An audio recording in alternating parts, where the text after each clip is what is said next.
Friend, তোমরা সবাই কেমন আছো? চলে এলাম আবার একটা ছোট্ট মিনি ব্লগ নিয়ে। তো এখন যাব ডাল ল্যাবে কিছু দরকারি জিনিস আনতে, মাম্মামের জন্য খুবই ইম্পর্টেন্ট সেটা। তার জন্য আমি আরও বেরিয়ে গেলাম। তো রূপকে বললাম তাড়াতাড়ি চলে, এই ঠান্ডার মধ্যে বাইকে চড়া মানে দুষ্কল। তার মধ্যে আমি আবার গাড়িটাকে একটু অন করে দিলাম, তোমাদেরকে দেখিয়ে দিলাম।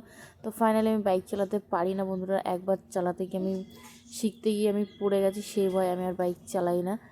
তো এখান থেকে তোমার প্যাম্পাসটা নিয়ে নিলাম, নিয়ে এখন এখানে কিছু জিনিস দেখছি কি নেওয়া যায়।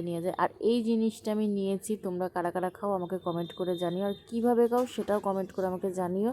তো ফাইনালি এখানে হ্যান্ড ওয়াশ নিয়ে নিলাম আর একটা মধু নিয়ে নিলাম মামার জন্য। তো ফাইনালি এখন যাব বাড়িতে। তো বাড়িতে যাওয়ার সময় চলে আসলাম হচ্ছে তোমার কাজল নিতে, যেহেতু মাম্মামের কাজলের টিপটা শেষ হয়ে গেছে, তাই এখান থেকে নিয়ে নিলাম, নিয়ে এখন যাবো বাড়িতে। তো নেক্সট ভিডিও নিয়ে খুব জলদি তোমাদের সাথে দেখা হচ্ছে। Tata, by.